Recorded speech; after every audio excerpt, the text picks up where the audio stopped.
संजय राऊत स्वतः जुगारी आहेत। भाजप प्रवक्ते नवनाथ बन यांनी हा आरोप केलाय। पाकिस्तानच्या बाजूने सट्टा लावल्यानं राऊतांचे पैसे गेले अशी टीका नवनाथ बन यांनी केली। भारत पाक सामन्यात 1.5 ते 2 लाख कोटींचा सट्टा खेळला गेला असा दावा राऊतांनी केला होता। भारत पाकिस्तान सामन्यावर सगळ्यात मोठा सट्टा हा भारतात खेळला जातो। पहिल्या सामन्याला साधारण 1.5 लाख कोटीचा सट्टा खेळला आणि हा सट्टा मोठ्या प्रमाणात गुजरातमधून खेळला जातो। त्या सट्ट्यातले 25,000 कोटी रुपये, मी आकडा परत सांगतोय, सरळ पाकिस्तानात जातात। आणि कालच्या सुद्धा सामन्यावरती फार मोठा सट्टा खेळला गेला। तो मुंबईतून आणि गुजरात आणि राजस्थानमधून खेळला गेला आणि काल सुद्धा साधारण 1.5 ते 2 लाख कोटीचा सट्टा खेळला गेला आणि त्यातला मोठी रक्कम पाकिस्तानला जाते आणि त्याच पैशातून आमच्या निरपराध लोकांवर, जवानांवरती गोळ्या चालवल्या जातात।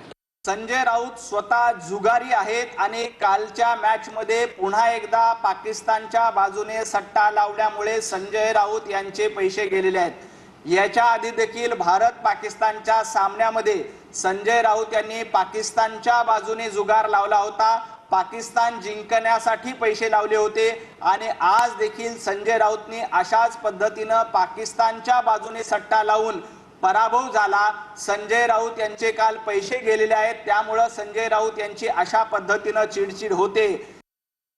केल्यावर सूर्यकुमार यादवनं तो जो कोणी साहबजादा फरहान आहे ना, त्याच्या कंबरड्यात तिथेच लाथ घालायला पाहिजे। कळलं?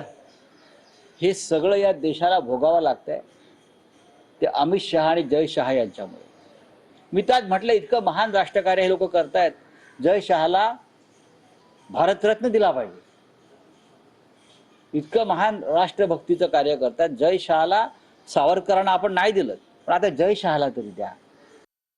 माझी मागणी आहे की जय शहा यांच्यावर बोलण्याऐवजी, जय शहा यांना भारतरत्न देण्याची मागणी करण्याऐवजी संजय राऊत यांना पाकिस्तान रत्न पुरस्कार दिला गेला पाहिजे। कारण पाकिस्तान रत्न पुरस्कार घेण्याच्या लायकीचेच संजय राऊत आहेत। संजय राऊत ज्या पद्धतीने पाकिस्तानची दलाली करण्याचं काम करतायत, टीम इंडिया जिंकल्यानंतर तुम्ही ट्विट करणार नाहीत आणि पाकिस्तानचे गोडवे गात बसणार, त्यामुळे संजय राऊत यांना आधी पाकिस्तान रत्न पुरस्कार दिला पाहिजे आणि त्यांची पाकिस्तानमध्ये रवानगी केली पाहिजे।